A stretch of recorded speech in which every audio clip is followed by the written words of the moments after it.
Oui, oui, oui, oui, hein, ça, c'est un bon sujet, carotte, pour chercher les vues, hein. Ça, je ne cache même pas, c'est un sujet, carotte. Ah, dis d'ailleurs, j'avais raison. Quand j'ai fait ma vidéo sur Mbappé, cette vidéo sur Mbappé, là, qui sort là, no stress, enregistré vers 3 h 4 h du matin, vite fait, j'ai très vite su que ça allait me rapporter les vues, et ça ne m'a pas pris. On est à 122 vues. Bon, ça paraît petit pour la lâche comme on est, mais pour ma page, c'est énorme.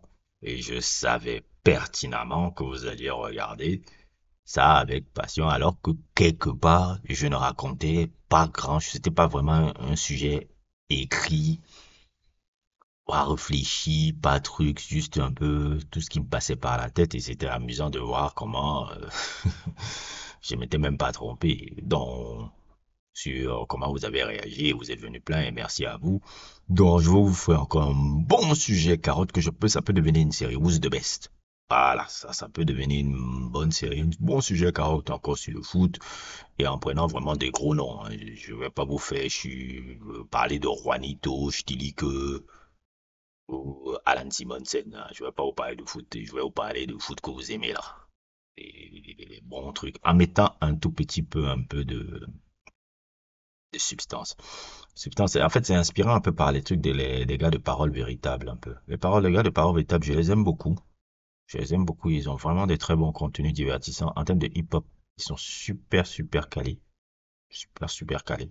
C'est-à-dire les meilleurs critiques de hip-hop que je vais avoir. C'est avec eux que je vais chercher. Surtout en France, je pense que c'est les meilleurs. En France. Sur la plateforme YouTube, c'est clairement les meilleurs. Bon, j'ai vu qu'ils ont commencé un peu les trucs sur le football, là. Souvent, sur le football, ils touchent, ouais. Même si le plus gros du truc, c'est beaucoup plus l'ambiance qu'on vient regarder que beaucoup plus les analyses profondes. C'est plus, on a l'impression. En fait, ça me rappelle un peu comme quand on est un peu au bar au maquis, là. C'est un peu l'ambiance qui me rappelle un peu les sujets de conversation qu'ils font. Même s'il y a parfois des choses très intéressantes et très pertinentes qui sortent. Globalement, c'est beaucoup plus pour l'ambiance et autres et tout. Noah Lunzi, parfois, il a des analyses qui, tu vois, tu grinces un peu les dents, mais tu dis, il apporte l'ambiance, c'est bon. Ça apporte la polémique et ça engage le truc. Parfois, il a des trucs sensés qu'il dit. Parfois, il y a des trucs sensés. Par exemple, l'autre du jour, il y avait le truc qu'il faisait sur le ballon d'or, là. Sur les ballons d'or, il disait, si je me trompe pas, c'est la plus belle version de CS7 Ballon d'Or, c'est celle de 2008. Et globalement, je suis un peu d'accord avec lui. Les gens n'ont pas peut-être compris ce qu'il voulait dire, mais je comprends exactement ce qu'il voulait dire. Il voulait dire, parce que souvent les gens parlent souvent, alors CR7 c'est 2016, quand il était meilleur buteur de la Ligue des Champions, avec 16 buts, etc., etc. Ça, c'est la version patron. Mais le CSS de 2008, physiquement, techniquement, dans le jeu, surtout dans le jeu, parce que CSS 2016, dans le jeu, il n'est pas si ouf. Dans le jeu, c'est plus le même joueur. C'est quelqu'un qui est beaucoup plus en faux neuf, pas en faux neuf, mais son poste d'ailier, il est beaucoup plus, on se comporte beaucoup plus comme un avant-centre que comme un joueur de truc. Là, c'est un ailier pur qui est complètement rapide, technique. Chaque prise de balle, il fait peur. Tu sens l'accélération. Il a la top de son physique, top de sa technique. Il est incroyable. Vous regardez encore les vidéos de CSS 2008. J'ai dit, waouh, j'avais oublié ce mec-là.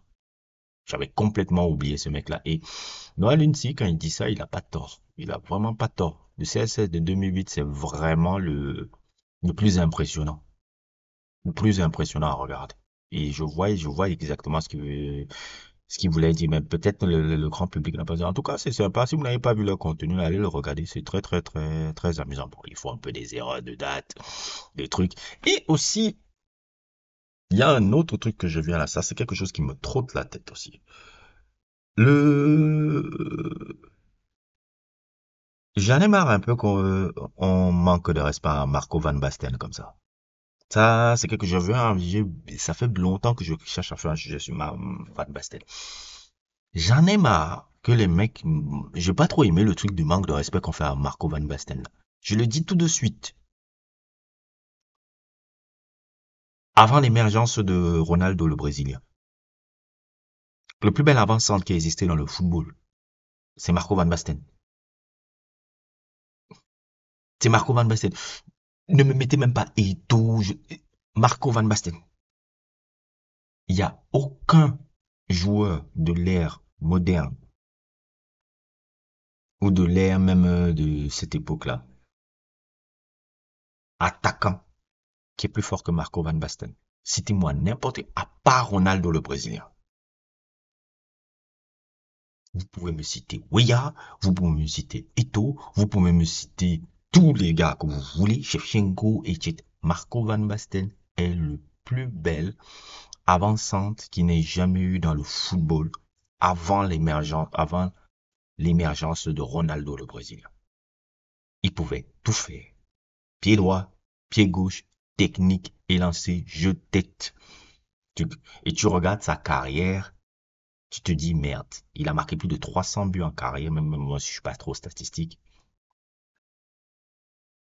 Il a 300 buts en carrière, il a gagné 2 Ligues des Champions, il a gagné une Coupe des Coupes et il a fini, euh, il a fini à 28 ans, à blessure. Il avait déjà 3 ballons d'or déjà.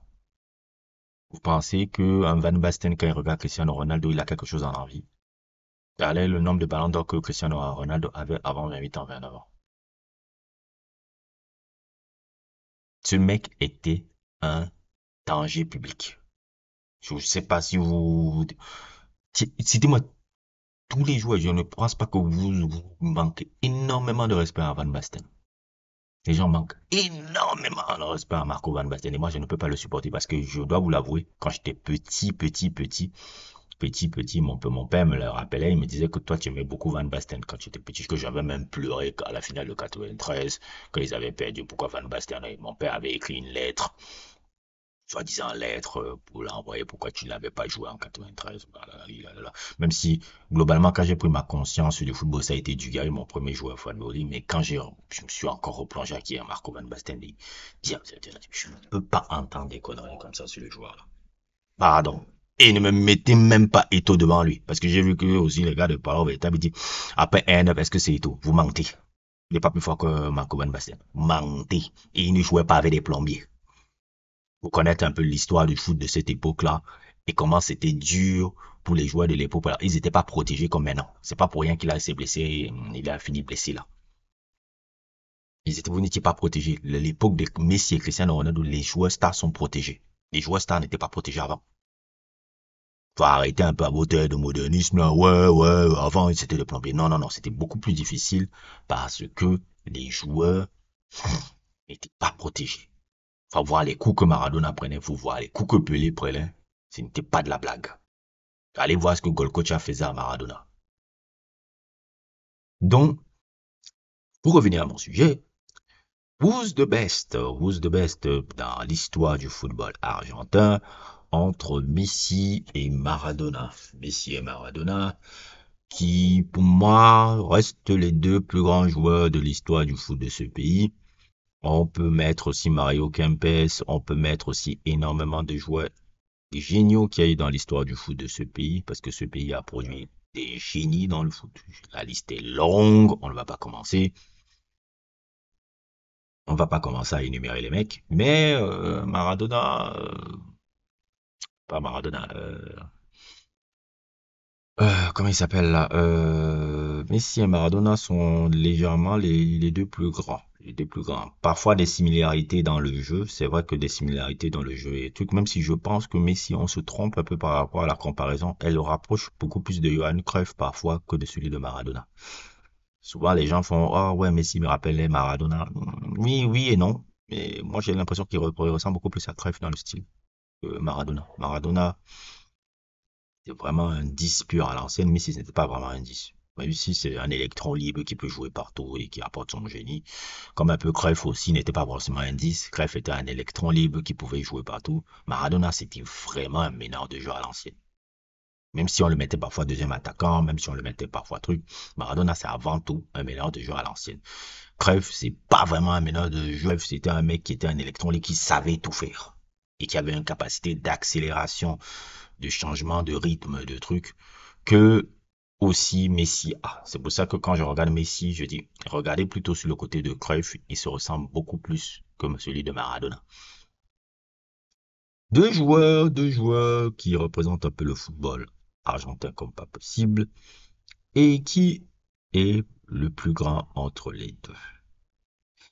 Les mauvaises langues diront Maradona n'a jamais gagné de Ligue des Champions, Maradona n'a jamais brillé en Ligue des Champions, et que Maradona, globalement, mis à part Naples, et etc., que sa carrière, hein, si on juge sur le plan européen, quelque chose comme ça, n'a jamais été ouf, ouf, ouf, mis à part Naples. C'est ce que je veux dire. À Barcelone, ça n'a pas été un peu un mini, un semi-échec, etc. Et comme d'habitude, quand on est dans le football moderne, on ne regarde que le football européen, les gens ne comptent pas ce qu'ils faisaient à Argentinos Junior ou à Boca Junior. C'est un peu comme ça qu'ils ont. De toute façon, le football, ce n'est que l'Europe pour certains gens. Même pas l'Europe, la Ligue des Champions. Donc, ce qui fait que pour l'ère moderne, les gens disent souvent Maradona, c'est pas le plus grand joueur. Pour Messi, pendant longtemps, les mauvaises langues étaient avec Messi qu'il n'arrivait pas à gagner de Coupe du Monde, il n'arrivait pas à gagner de titre international dans le truc qui n'est qu'un grand joueur de club. Un grand joueur de club. Et que en Argentine, ça pouvait pas passer. Il n'avait pas passé jusqu'à aujourd'hui qu'il a gagné une Coupe du Monde. Il a gagné maintenant deux Copa América. Il a une finalissima. Et on peut compter aussi les Jeux Olympiques 2008. Il a l'un des palmarès internationaux les plus impressionnants aussi, si on voit Mesdames Messi. Messi a un palmarès international impressionnant et l'un des palmarès les plus fous de l'histoire du football mondial, hein. Concrètement, il a tout gagné. Il a tout gagné. Ballon d'or, Coupe du Monde, Copa América, Jeux Olympiques, Ligue des Champions. Palmarès est là, les stats sont là, le truc est là, le génie du gars est là, et tout, tout, et tout. Donc, globalement, comme ça, si on regarde comme ça, on pourrait dire, oh ouais, Messi est le plus grand joueur, bon, certains diront le plus grand joueur de tous les temps, et peut-être le plus grand joueur argentin de tous les temps. Mais moi, je regarde pas le foot que sur ce genre de détails. Je regarde le foot aussi sur l'impact culturel que tu as, l'impact culturel que tu as dans ton sport et que tu as aussi dans ton pays et dans le pays qui est l'Argentine. Et force est de constater que même si Messi est une place incroyable dans l'histoire de son pays, dans le foot de son pays ou même dans l'histoire de son pays, et ben pour moi Maradona sera toujours au-dessus de Messi. Non pas même par le talent, mais par l'impact qu'il a. Je suis désolé, Maradona en Argentine, ce sera toujours lui. Maradona renvoie à l'homme du peuple. Maradona a dépassé le cadre du foot. Messi, mis à part le foot, ne dépasse pas le cadre du foot. Maradona a dépassé le cadre du foot. Sans vouloir faire de proportions gardées, les gens le voient comme le Che du foot, le Che Guevara du foot. Et je parle même dans les populations, même un peu africaines ou quelque chose comme ça. Je me rappelle un peu, ça c'était un oncle qui disait ça à l'époque, que quand Maradona avait gagné la Coupe du Monde 86 ou qu'il y avait le truc contre l'Angleterre, c'était un peu voir un peu le bas peuple, un homme du bas peuple qui arrive à piéger un peu les nantis. C'était un peu ça. Ça a résonné un peu ça. Et quand on connaît aussi le contexte politique entre l'Allemagne et entre l'Argentine et l'Angleterre à cette époque-là, il y avait quelque chose de fort un peu là-dedans. C'est pour ça que même sa main là, la main de Dieu, soi-disant, c'est de la tricherie, mais dans le contexte de ce match, dans le contexte politique de l'époque, dans le contexte de truc, ça a un impact romantique. Et ça, Messi ne l'a pas. Messi ne l'a pas du tout. Messi ne l'a pas du tout. Messi est avant tout un très, très grand footballeur, mais c'est pas un homme qui marque les esprits. Maradona est un homme qui marque les esprits. Il marque les esprits. C'est un homme qui marque énormément les esprits. L'impact qu'il a et tout. Et j'ai même envie de dire encore quelque chose par rapport à ça. Peut-être vous vous rendez pas compte un peu de ce qu'il a fait à Naples, hein. Je sais que pour les jeunes générations, c'est tellement, il a gagné le championnat avec Naples, c'est tout, et tout, tout, tout. Mettez-vous d'abord dans le contexte de l'époque. Imaginez Messi qui, au firmament de sa carrière, on va dire à 25-26 ans, quitte Barcelone, va à une équipe un peu comme Sassuolo. Sassuolo qui n'a jamais été au minimum même européen et tout. Et fait de Sassuolo une équipe majeure du championnat d'Italie. Et gagne le championnat d'Italie et l'Europa League avec Sassuolo. Imaginez un peu ça dans votre tête. Et mettons-nous encore dans le contexte de l'époque quand Maradona a réussi ce tour de force avec Naples. Aucune équipe italienne à l'époque du sud de l'Italie n'arrivait à gagner le championnat. Parce que c'était les équipes du nord qui avaient beaucoup plus de ressources, beaucoup plus de ressources économiques et autres et tout. C'est pour ça que les titres tournaient toujours entre l'Inter, la Juve et le Milan. C'est toujours les équipes du nord. Il n'y avait pas d'équipe du sud qui gagnait le championnat. Et la première équipe du sud de l'Italie à avoir gagné le championnat, c'est l'équipe de Naples. Quand tu sais un peu le contexte un peu politique entre le sud et le nord de l'Italie, je ne dis pas que je suis forcément un connaisseur de ce pays. Je connais vaguement, je ne veux pas me prétendre de trucs, mais je sais que le nord et l'Italie, c'est un peu une fracture sociale. Le sud, c'est un peu la pauvreté. Le nord, c'est un peu la richesse. Quand tu regardes un peu de très très loin sans pour autant t'intéresser en profondeur, même s'il y a encore comment on appelle ça, des subtilités dont je ne connais pas, des subtilités encore dans ce genre de situation que je ne connais pas là-bas en Italie. Mais voir une équipe du sud de l'Italie, c'était voir vraiment, comme d'habitude, quelque chose de social entre le bas peuple du sud de l'Italie qui arrive à gagner le championnat sur le haut peuple du nord. C'est pour ça que Maradona est célébré. Il y a quelque chose, malgré lui, qui renvoie à quelque chose de romantique. C'est pour ça que le footballeur est tant aimé. Messi ne génère pas ça. Et le football, c'est pas que les stats. C'est pas que les stats bruts. On n'a pas regardé ce sport-là juste pour les stats bruts. On n'a pas regardé ce sport-là. Et comme l'a même dit, même le gars de Parole Véritable, là. Après, tu prends Sur la le terrain parole. de foot, ouais. Maradona, frérot. Tu connais les Italiens, les Siciliens, comment ils aiment trop le Seigneur. Ils sont de la religion. Pourquoi tu me parles de ça, frère? Non, mais je te dis. Ah, gingembre encore. Mais j'ai un genre maintenant. Gingembre encore. Pour donner courage. Gingembre son nom. Donc maintenant, maintenant regarde. Tu connais comment les Italiens sont dans la religion sérieusement. Ouais. La mama, la Tu mama. sais que le stade de Naples, il s'appelait comment? San Paolo. Ouais. Ils ont enlevé le nom de quelqu'un qui était à table avec Jésus pour mettre le nom de Maradona. Diego Armando. Ouais. Un des 12 apôtres. Toi maintenant, tu veux me dire Messi? Quelqu'un qui a mangé avec Jésus. Vous enlevez son blase, vous mettez maintenant Maradona. Et toi, tu J'avoue, veux me c'est dire Messi? atroce, hein. Mais s'il te plaît quand même. Blasphème. En fait, En dehors du terrain, Messi, c'est pas ça. en fait, Blasphème. Vous dit à quel point l'impact et tout. Ça, je ne savais même pas. Ça, en regardant même le truc qu'il avait. Il y a une partie où le Bourg, il parlait de ça sur Messi, sur Maradona. Vous imaginez un peu l'impact de quelqu'un? C'est-à-dire que le mec, lève le nom d'un des apôtres pour mettre le nom de Maradona. Vous êtes fous, on le place au niveau d'un saint. L'église de Maradona. Est-ce qu'il y a une église Messi? Je sais qu'il y avait une église Maradona là. Je sais pas si c'était un arbre. Ils avaient une église Maradona où ils le louent tous les jours. Le mec était un mythe vivant. Messi n'est pas mythique, hein. Il n'y a pas de mystique comme ça sur Messi. Il y a une mystique de Messi par rapport à Cristiano Ronaldo, mais il n'y a pas une mystique globale sur le gars. Maradona, on parle littéralement d'un mythe. Il avait été un mythe vivant à son époque. De tout ce qu'il portait, malgré lui, hein. Donc c'est pour ça que moi, à mes yeux, je pourrais jamais mettre Messi au-dessus de Maradona en Argentine et je pourrais presque ne pas mettre Messi même Vous savez, je n'arrive pas à mettre Messi parmi le meilleur joueur de tous les temps. Parce que pour moi, Messi, il lui manque ce côté, impact, particulier au foot que Cristiano Ronaldo a.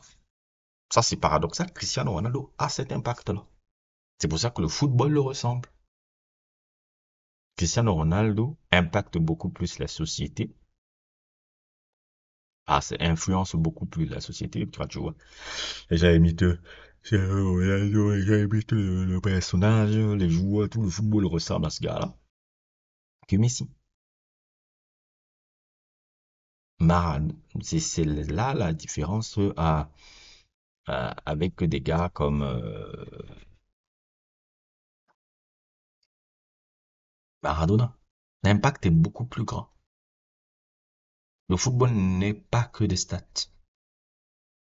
Le football aussi, c'est ça, ça se joue aussi sur ça. C'est pour ça que je ne mettrai jamais Messi au-dessus de lui et que j'aurais toujours du mal à mettre même Messi par rapport au meilleur joueur de tous les temps parce qu'il lui manque ça. Il lui manque ce truc-là. Pelé, on peut dire tout ce qu'on veut sur le personnage. Politiquement, j'ai jamais aimé le mec. Parce que bon, c'était un peu un gars qui était toujours du côté des puissants et tout et tout. C'est pour ça que je raisonne. J'ai une tendresse plus forte pour Socrates. Mais Pelé, voilà, l'impact va au-delà du foot. Cristiano Ronaldo, l'impact va au-delà du foot. Ronaldo, le Brésilien, l'impact va au-delà du foot. Messi n'a pas ça, du tout. Du tout. Du tout. Zidane, pareil, l'impact va au-delà du foot. En France, en tout cas. Il n'y a pas d'impact chez Messi. Donc, pour moi, Maradona reste toujours le gars. Messi n'est que le fils de Maradona maintenant. Il est devenu le fils de Maradona. Et comme je vous l'avais dit dans un sujet, le sujet c'est sur Drogba, là, j'avais fait un peu une interview sur le sujet de Drogba, là, sur ça, là, et tout. Je vous mettrai le lien où je parlais de ça. Les gens se rendent compte à quel point maintenant le match Argentine-Pays-Bas a été un match important je vois maintenant beaucoup de sujets sur le match Argentine-Pays-Bas. Je disais toujours que le match Argentine-Pays-Bas est peut-être le match le plus important euh, de l'histoire de Messi en Argentine. C'était pas la finale de la Coupe du Monde. La finale de la Coupe du Monde était une finale extraordinaire, il n'y a rien à se dire. Mais le match le plus important, c'était le match contre la Hollande. Est-ce que c'est le match où Messi est devenu définitivement un Argentin? De par l'attitude qu'il a montré, de par le côté irrévérencieux qu'il a montré, de par le fait qu'il défende l'honneur d'un Argentin qui a été bafoué, qui est réclamé devant lui, le Van Gaal, énormément de choses que Messi est devenu le truc avec Vergust, Messi est devenu Argentin le jour-là. C'est quand même, j'ai regardé, j'ai dit, c'est la première fois que je vois Messi se comporter véritablement comme un Argentin. Et c'est ça qu'on lui reprochait beaucoup plus. Il y avait les défaites, mais il y avait surtout ça. Surtout ça. Et c'est là où il est définitivement entré dans le cœur des Argentins. Il est entré pas quand il a gagné la Coupe du Monde. Il est entré dans ce quart de finale-là. Dans l'attitude et autres et tout. Parce qu'avant, il essayait de gagner en Argentine en se comportant comme un Catalan. Alors que non, il a appris à gagner en se comportant comme un Argentin. Maintenant, quand tu le vois en éliminatoire, en truc, même quand le triplé, l'attitude est argentine. Là, je le vois plus, le Catalan a disparu. Hein. Moi, je vois maintenant, c'est mal l'Argentin. Et c'est là, en cela, qui continue maintenant l'héritage de Maradona et que maintenant, il est le digne fils de Maradona parce que, à la base, euh, l'Argentin, c'est pas un gentleman. L'Argentin, c'est un technicien, mais il n'a racaille. Je suis désolé de dire ça, mais c'est ça. L'Argentin, tu ne gagnes pas. L'Argentine, c'est une racaille. On est beaucoup peur technicien, mais on n'a pas peur de faire le rinta. C'est pas là, c'est une différence très majeure un peu avec les Brésiliens. Bon, c'est pas pareil. Mais s'ils voulaient gagner comme un Espagnol, ah, ça se passe pas comme ça. Ça se passe comme ça, culturellement. Donc, c'est ces rapports culturels que souvent j'aime un peu montrer dans le foot, parce que souvent les gens croient que le foot c'est juste le ballon, le truc. Non, il y a ça. Maintenant, c'est ça qui fait qu'il soit aimé. Il y a la victoire, mais il y a surtout ces attitudes-là. On le reprochait de ne pas être assez argentin dans l'attitude. Donc, c'est un peu ça. Court sujet ça devait être un court sujet de 8 minutes, c'est devenu un truc de 24 minutes. Bon, voilà. On verra ce que ça fait comme résultat. N'hésitez pas à liker, n'hésitez pas à vous abonner et à plus pour d'autres aventures.